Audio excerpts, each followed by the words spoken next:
Hola, ¿cómo están? Buen día. Hoy vamos a ver el segundo tema de la unidad número 3 de ingeniería de planta, que se llama métodos para la distribución de planta, o más bien ingeniería de planta, distribución de planta. Esta unidad tiene tres temas mmm, macro, por decirlo de alguna manera. El primero de ellos es los tipos de distribución de planta, que fue lo que vimos en la sesión anterior. Y este segundo tema es el más extenso, que son los métodos para la distribución de planta. Y después seguirá el equipo para el manejo de materiales, que es un tema importante, pero más sencillo. Entonces, vamos a ver los métodos para la distribución de planta. Y bueno, hay que mencionar que el método para la distribución de planta más difundido o el más utilizado se llama planeación sistemática de la distribución de planta. En inglés es SLP, porque luego hay gente que piensa que SLP es San Luis Potosí, y sí, esas son las siglas del estado de San Luis Potosí. Pero para ingeniería de planta, SLP significa Systematic Layout Plant, o algo así como planeación sistemática de las instalaciones.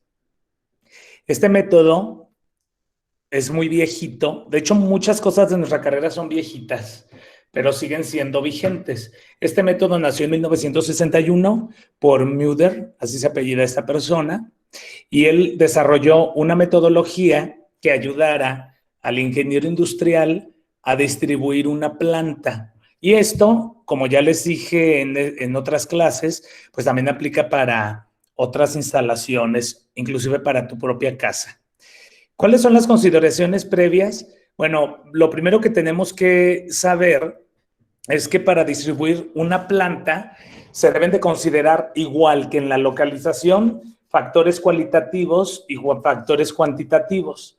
Los cualitativos, perdón, aquí estoy al revés, sería factores cuantitativos como el costo del manejo de materiales dentro de la planta, y los cualitativos como la facilidad de la supervisión. Hay plantas o fábricas que están mal distribuidas y, por ejemplo, supervisar al personal cuesta mucho trabajo. Pienso, por ejemplo, en aquellas donde a lo mejor las oficinas del área de producción están muy retiradas, por ejemplo, a lo mejor de la línea de producción o de piso.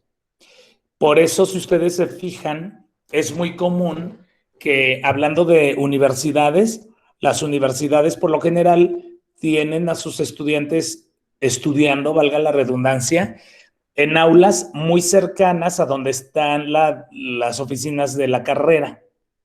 Ya les he comentado que en nuestro caso lo ideal sería que estuviéramos todos en el mismo edificio, pero bueno, por alguna cuestión, especialmente de espacio, es que no podemos estar todos juntos aquí en el 7, en el caso de la Politécnica de Aguascalientes, y por eso ustedes tienen que estar en el edificio más cercano, que es el 3.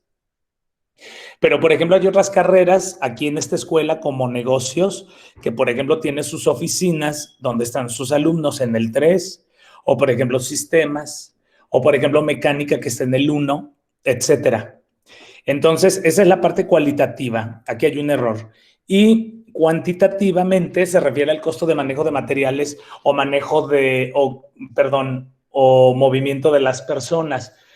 Cuando tú vas a hacer una distribución de planta y para saber si es la mejor ubicación, partes, por ejemplo, como de un diagrama de espagueti. Creo que eso los están viendo en ingeniería de métodos. Y entonces ahí tienen que saber que importa mucho el desplazamiento de materiales y de personas.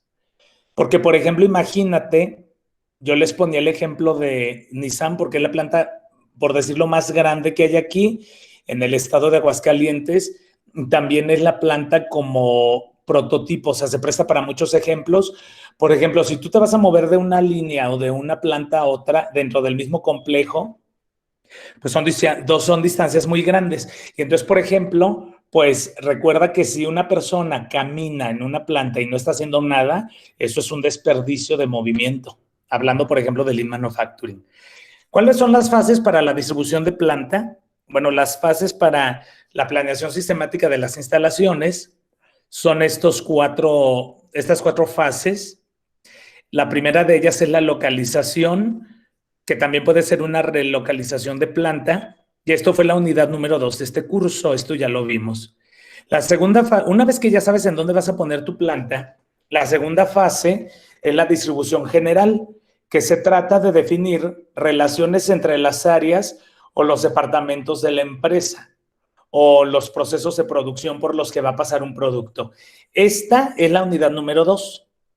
Luego, una vez que tienes tu distribución general, el tercer paso es la distribución detallada, que ya consiste en la ubicación específica ya de las áreas propias y de los servicios auxiliares como los sanitarios, cajones de estacionamiento, tamaño del comedor, servicios de enfermería, etcétera. Entonces, estos dos pasitos es la unidad número 2 de este curso.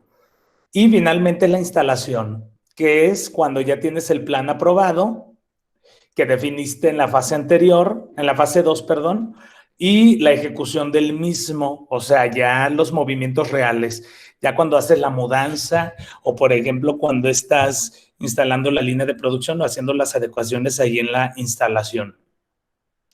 De manera gráfica, así serían las fases de la planeación sistemática de las instalaciones.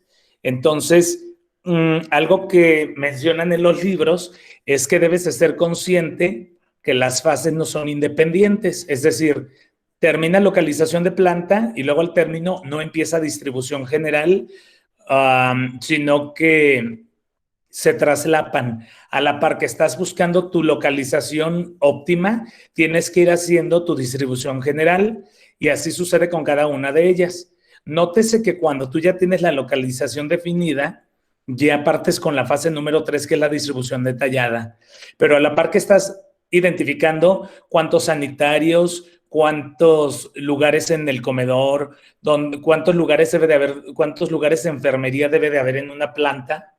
Porque, por ejemplo, imagínense en una planta grande como Compass o Nissan, pues no tiene nada más un área de enfermería. Eso sería ilógico, ¿no? Sino que debe de haber diferentes áreas de enfermería y cada una de ellas debe de estar distribuida en la planta por si llegara a ocurrir algún accidente o algún empleado necesita atención médica. Entonces, esto se hace a la par, la fase 2 y la 3, y luego se vuelven a traslapar la 2, la 3 y la 4 en la instalación.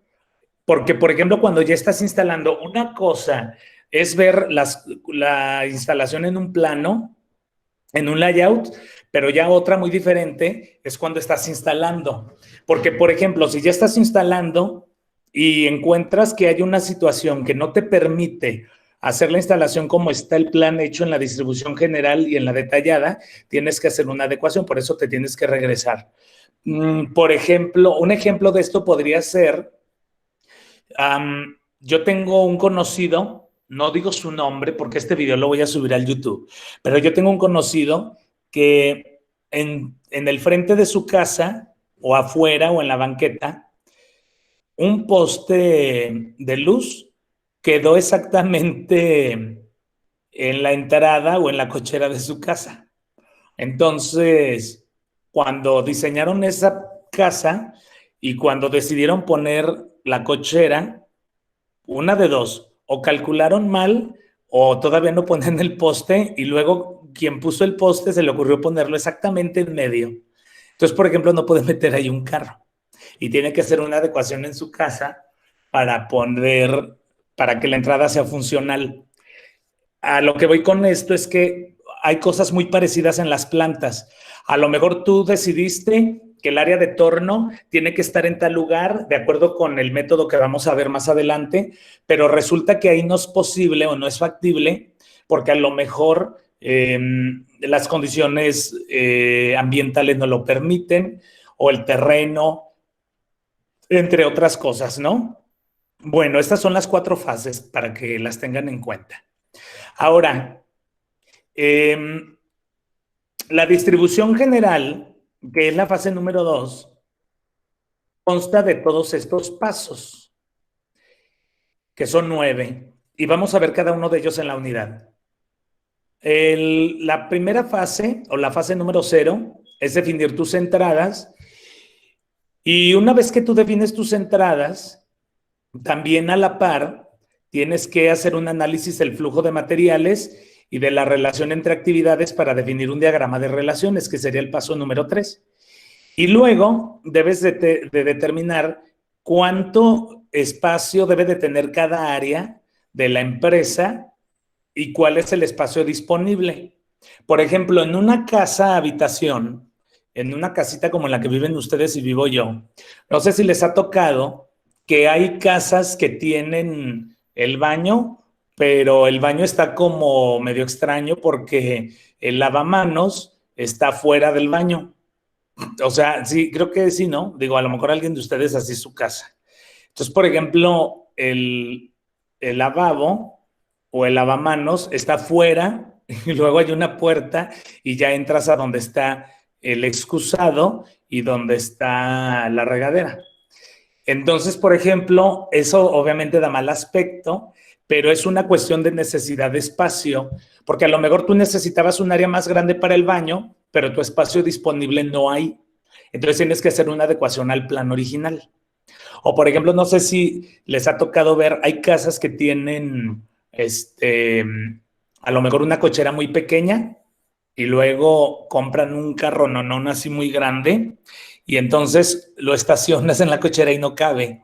Y hay quien pues pone el barandal así como medio abierto y le pone una cadena y un candado para que no se meta nadie, pero pues es porque las necesidades de espacio fueron unas y luego entonces ya cuando tienes lo real, en este caso el carro, pues te das cuenta que no cabe.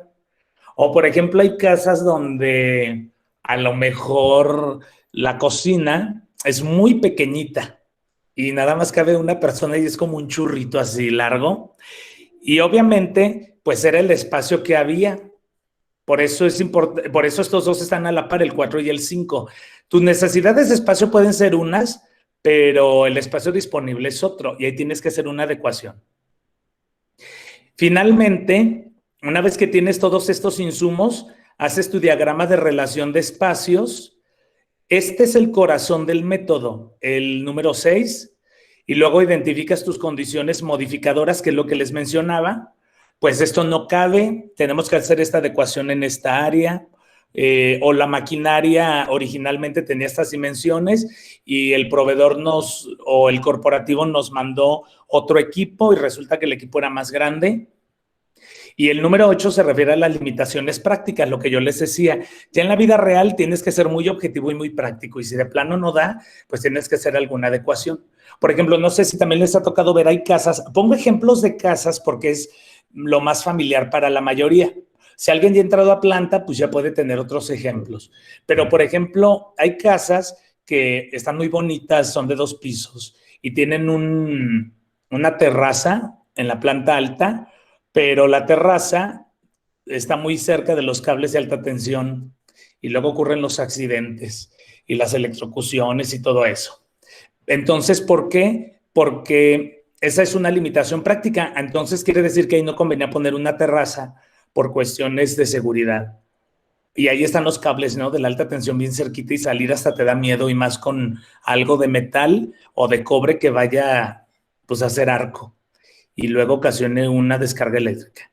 Y una vez que ya se tiene todo esto, tú desarrollas planes alternativos. Por eso viene X, Y, Z. O sea, significa que tu plan de distribución de planta no va a ser único. Eso es mentira. El que piensa que haciendo el método va a tener un plan, un único plan, eso no es posible. Recuerden que las matemáticas en nuestra carrera son la estadística y es la optimización de operaciones.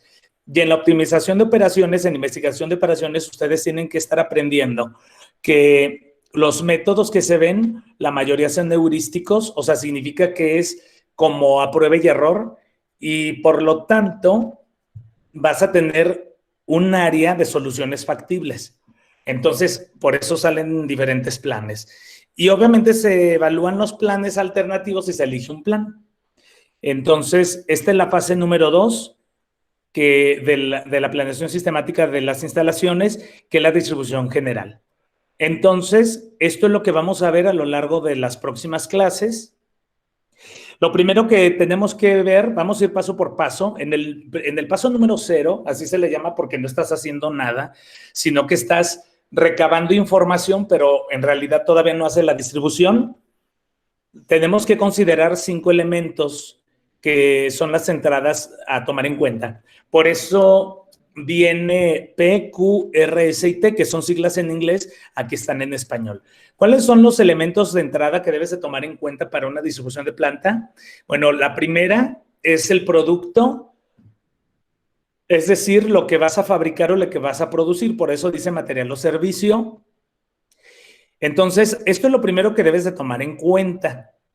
¿Cuál es tu producto? ¿Qué es tu producto? ¿Qué es lo que vas a fabricar en ese lugar? Porque de ahí se desprenden, lo primero son las dimensiones, ¿no? De lo que vas a ocupar. Entonces, por ejemplo, si tu producto es muy grande, pues esto te va a servir para definir más adelante que esto, ¿no? El espacio necesario. Esto te va a servir para definir qué espacio vas a necesitar para tu instalación. Hay productos que son muy pequeños y no requieren tanto espacio. Hay productos que son más grandes y obviamente así lo necesitan. O la misma maquinaria. Puede que haya un producto muy pequeño, pero la maquinaria para hacerlo es muy grande. Por ejemplo, pienso en las fábricas que hacen juguetes para niños, porque pues también hay para adultos, ¿verdad? Pero por ejemplo, en las fábricas que hacen juguetes para niños, por lo general las dimensiones de los juguetes son muy pequeñitos. Miren, como les voy a mostrar los juguetes que yo aquí tengo, porque yo también tengo juguetes en mi oficina.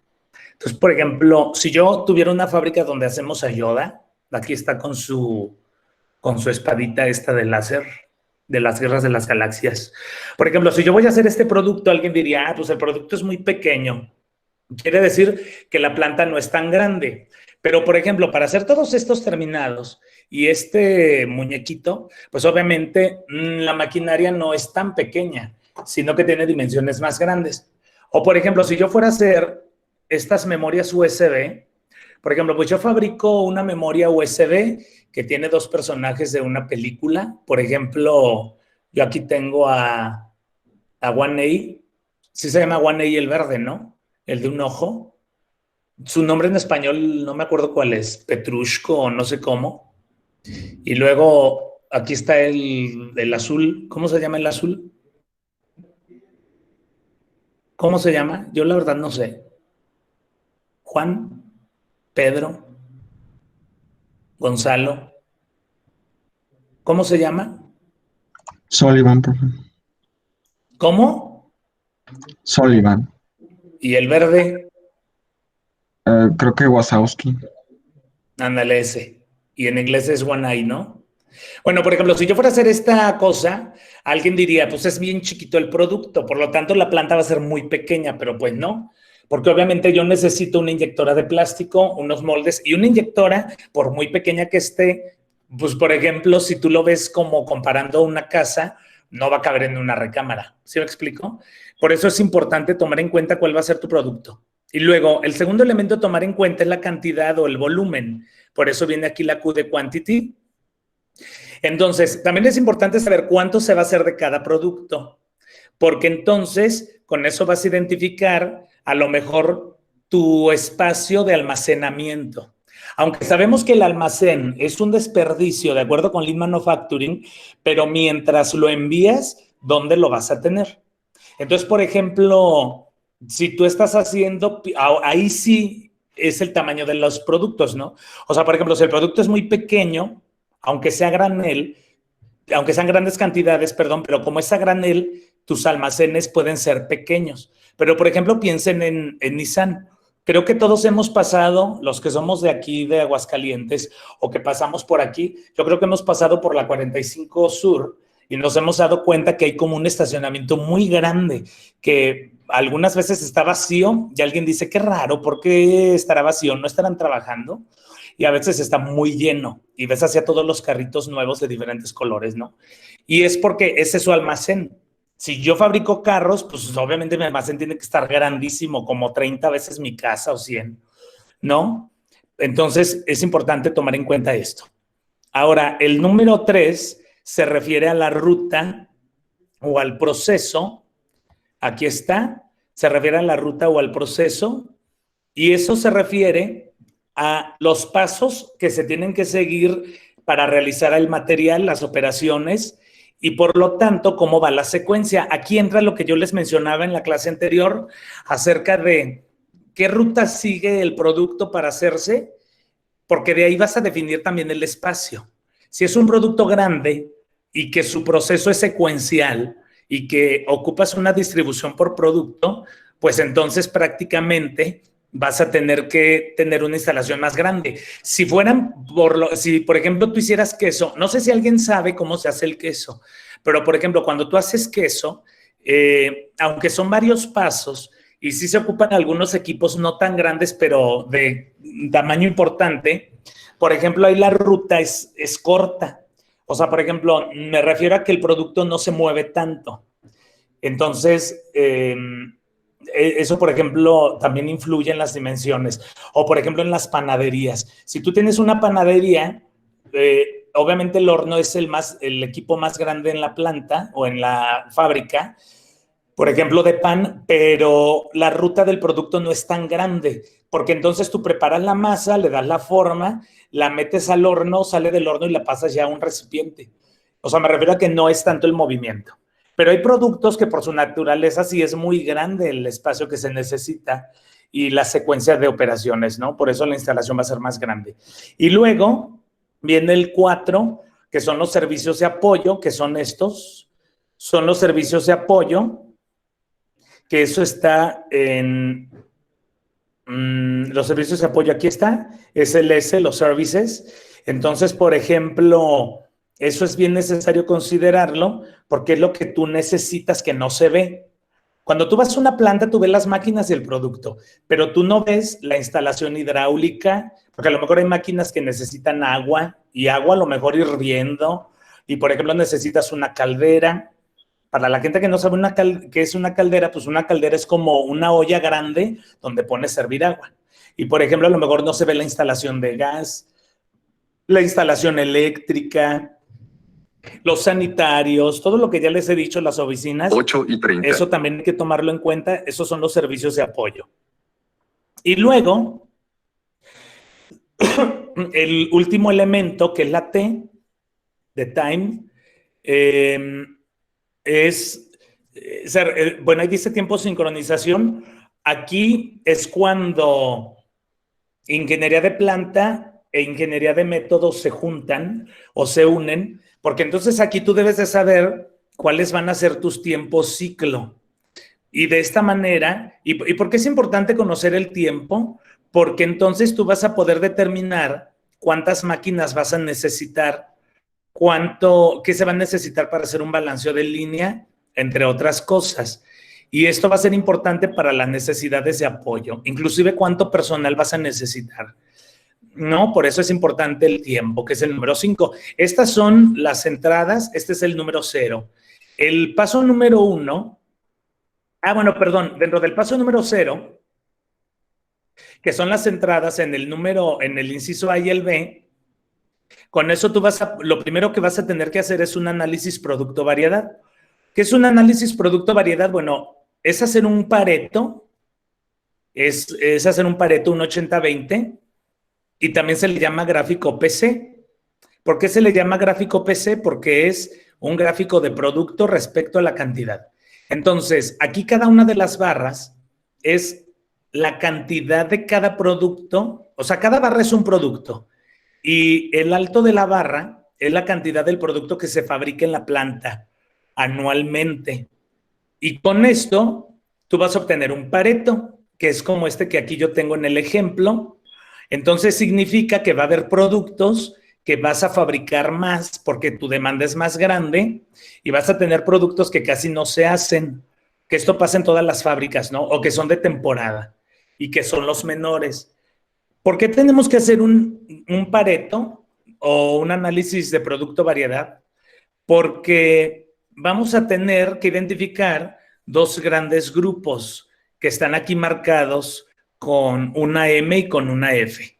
La M se refiere a productos de alto volumen, o sea, que se fabrican en grandes cantidades, pero que son de baja variedad. Por ejemplo, aquí el 80 serían 3 productos, que es la M, aquí está la línea punteada.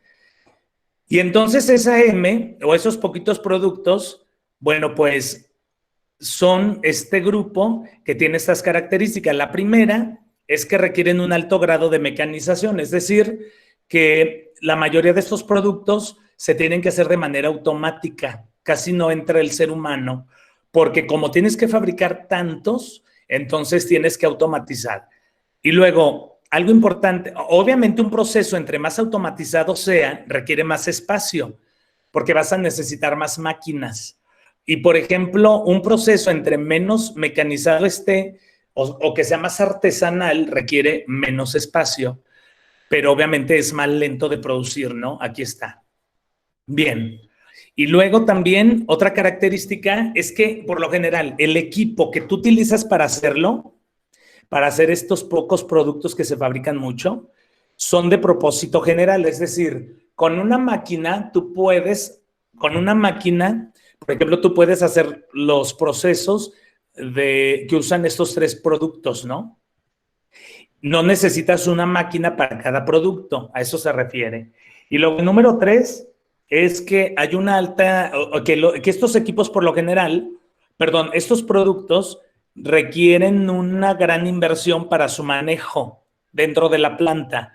Por eso dice que hay una alta inversión en el equipo del manejo de materiales, porque como son tantos los productos que se fabrican de estos 3, obviamente necesitas montacargas, a lo mejor algunos carritos, bandas transportadoras, para moverlos de una manera más rápida dentro de la planta y el costo de estos equipos pues obviamente es más alto. Y luego el número 4 se refiere a que como produces mucho, algo importante es que tú puedes ahorrar mucho, a diferencia de los que produces menos, ¿no?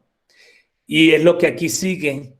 Por ejemplo, un producto que tú produces menos, que es la letra F, son aquellos en los que hay bajo volumen de producción, vean, pero hay una gran cantidad, hay una gran variedad. Esto ocurre por lo general con los zapatos. Una empresa que fabrica zapatos, por lo general, va a tener muchos productos, pero va a tener pocas cantidades de cada uno de ellos. También ocurre con la ropa. Obviamente va a haber ciertos zapatos o ciertas prendas de vestir que se venden más, de esas fábricas más, pero la mayoría son pocas cantidades las que se fabrican. ¿Cuál es su característica? Bueno, sus características es lo contrario, que hay un alto grado de trabajo manual, es lo que yo les decía, se requiere de más gente, por lo tanto de menos máquinas. Su maquinaria, por lo general, es de propósito general. Tú vas a necesitar unas 7 máquinas para hacer estos productos y a lo mejor aquí nada más 2 máquinas. Y por lo tanto es más gasto y el área es más grande. Algo importante es que hay una baja inversión en el equipo del manejo de materiales, porque como se fabrican muy pocos, moverlos por la planta y hasta llegar al usuario final no cuesta tanto. Y finalmente, pues hay muchos cambios de producto. Un cambio de producto, para quien todavía no lo tiene muy claro, es cuando yo estoy haciendo un producto en una máquina y luego ya terminó la corrida de producción, o sea, tenía que hacer 1000 piezas, ya terminaron las 1000 piezas, ahora voy a hacer el modelo 2, pero para hacer el modelo 2, a lo mejor yo necesito otros insumos y tengo que ajustar la máquina. El ejemplo más fácil para entender un cambio de producto, yo siempre lo pongo con el ejemplo que yo siempre pongo porque es el más fácil de entender, es como cuando vas a hacer un licuado.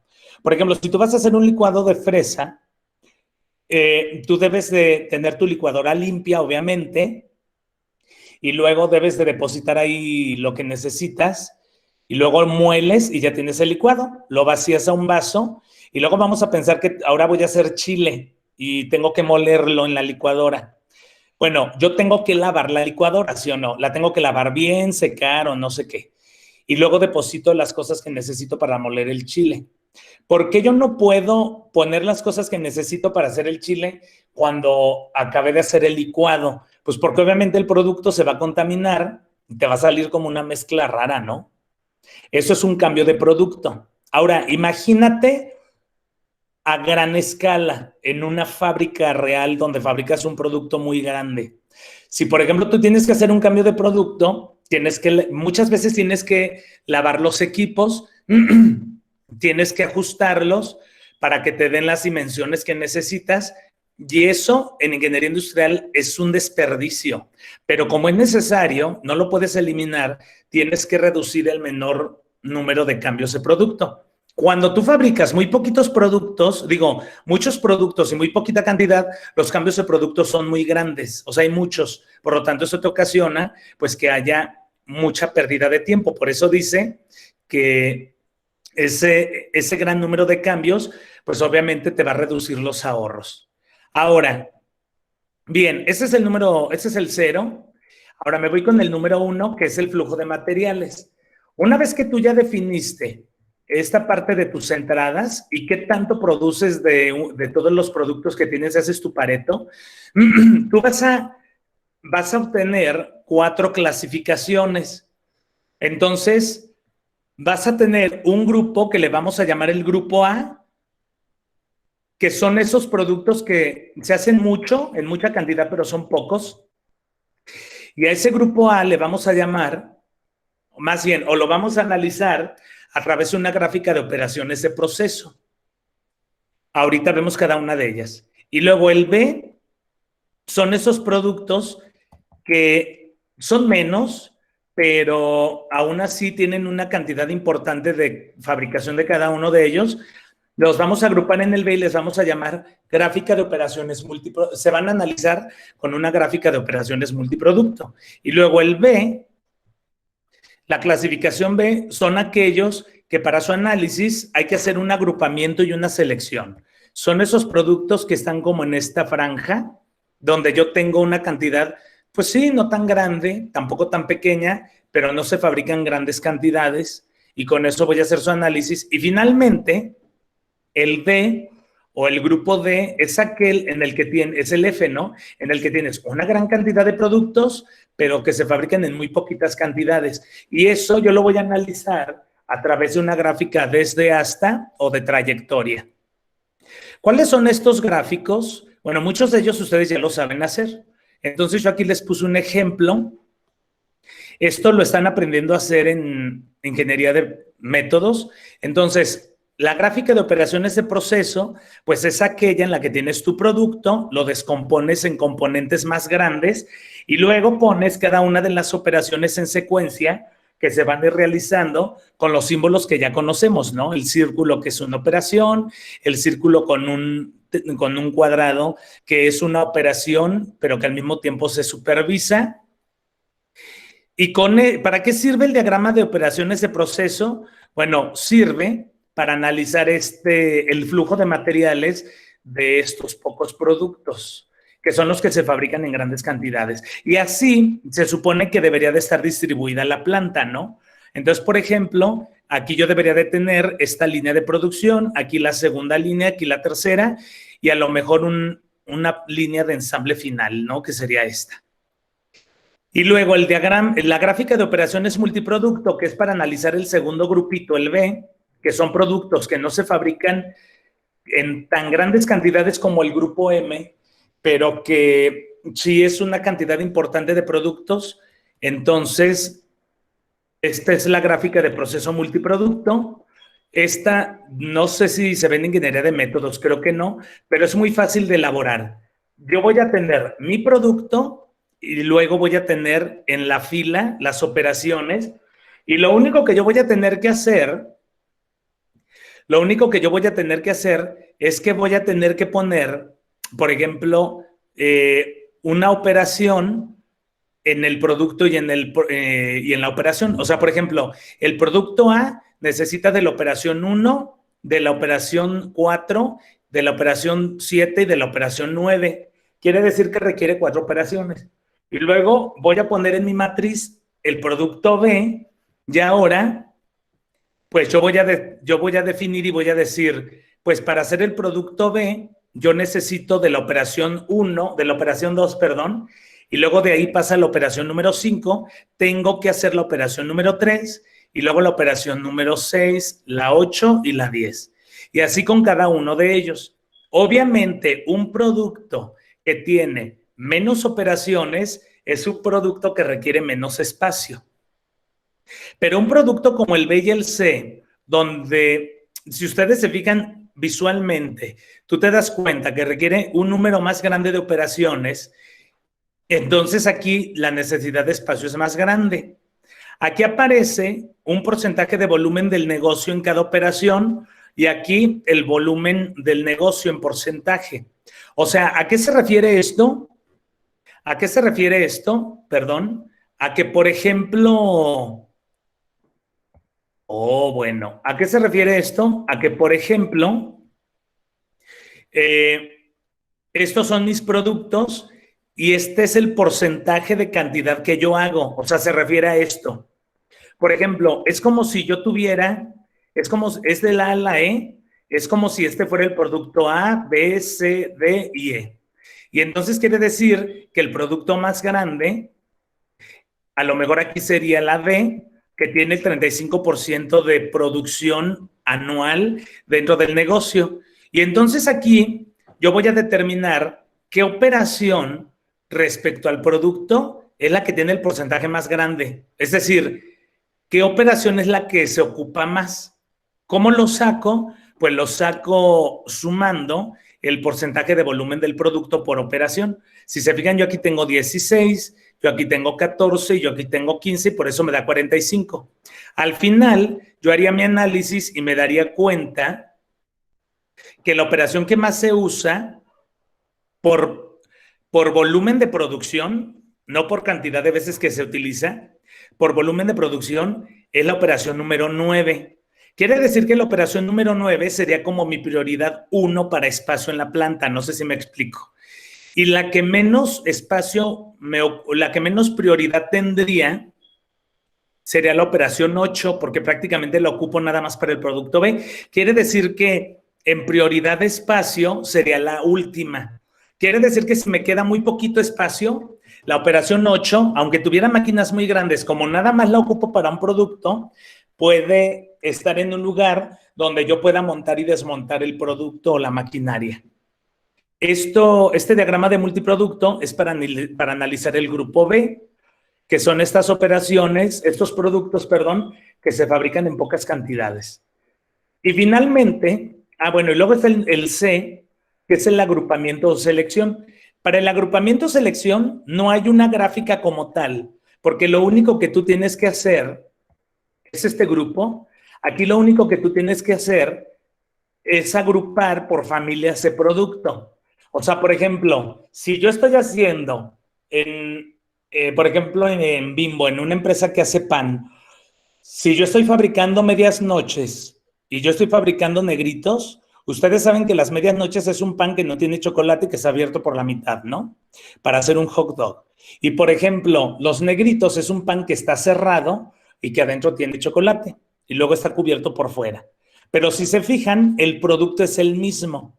O sea, me refiero a que es un pan con la misma forma. Entonces, cuando yo llevé unos alumnos para esta empresa, nosotros nos dimos cuenta que en la misma línea de producción hacían los negritos y hacían las medias noches. Nada más que llegaba un punto en el que ya salía el pan con la forma ya del horno y entonces se dividía. Entonces mandaban unos productos para una banda y otros productos para otra banda transportadora. Y entonces, por ejemplo, en los de las medias noches, el pan salía y ya nada más una máquina hacía un corte en medio y ya los iba mandando a un contenedor más grande, donde después se embolsaban. Y, por ejemplo, con los negritos, pues el siguiente proceso era que entraba una inyectora, metía un tubito, así como en los negocios que venden churritos rellenos, meten unos tubitos en el pan, ponen el chocolate, el pan se mueve, ya cuando queda lleno sale y luego pasaba a un lugar donde lo recubrían y luego ya de ahí pasaba a un lugar donde se enfriaba. Pero ahí tú puedes agrupar, por eso se llama agrupación o selección. Tú agrupas y dices, estos dos son iguales, por lo tanto van al mismo proceso. Algo parecido ocurre con las fábricas, ¿no? Por ejemplo, todos los carros llevan 4 llantas y hay carros que aunque son un modelo, por ejemplo, pienso en un March y en un Note. Por ejemplo, esos dos carros tienen las mismas llantas, el mismo, ¿cómo se le llama a la medida de la llanta? El mismo, ay, bueno, el mismo diámetro, pero se miden en otra dimensión, ¿no? El mismo calibre, pues no recuerdo, pero el punto es que es la misma llanta. Por lo tanto, tú agrupas esos productos y dices, los March y los Note tienen ese proceso en común. El motor creo que es el mismo, creo, no lo sé. Pero, por ejemplo, tú agrupas, ¿no? Y de esa manera, pues no tienes problemas este, para hacer tu análisis de productos para la distribución de planta. Y el último, que se hace con la gran mayoría de los productos que se fabrican en pocas cantidades y que son muchos, que es aquí la letra F, eso se hace a través de una gráfica desde hasta. Entonces, en esa gráfica es muy fácil de hacerla. Tú vas a tener los procesos en una fila y en una columna, o las operaciones. Y tú vas a decir, de la operación A, el producto, hagan de cuenta que es como la gráfica de proceso multiproducto, pero en una matriz más sencilla. Entonces, por ejemplo, tú dices, de la operación, pero este es de puras operaciones, de la operación a la operación C pasa la materia prima y aquí se le realiza un proceso. Y luego, de la operación C pasa a la B y de la operación C pasa a la B y de la operación B pasa a la operación X, a la operación D, perdón. Por lo tanto, quiere decir que la secuencia sería A, B, A, B, D, ¿cierto? Sería AC, CB y BD. Y entonces tú vas a tener una matriz como esta, en la que si se fijan, la diagonal principal, aquí me falta un cero, la diagonal principal va a tener ceros, porque es ilógico que yo me vaya de una operación a otra, ¿no? Por eso la diagonal principal son ceros, y entonces el análisis se basa entre cada par de operaciones. Este es el alma del diagrama de relaciones, que es el siguiente paso para hacer la distribución de planta. Y prácticamente esto sería de mi parte en la sesión del día de hoy. ¿Qué es lo que sigue? Lo que sigue es que vamos a ver este paso, el número 3, bueno, la relación entre actividades y el 3, el diagrama de relaciones que van de la mano, para determinar cómo sería mi diagrama de relación de espacios. Y entonces vamos a ver un algoritmo para encontrar cuál es la mejor distribución de cada área dentro de una empresa. No sé si tienen alguna duda o alguna pregunta.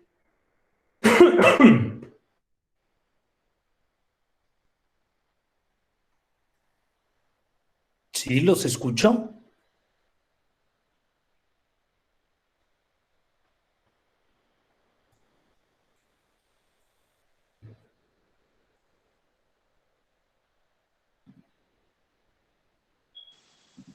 Ninguna.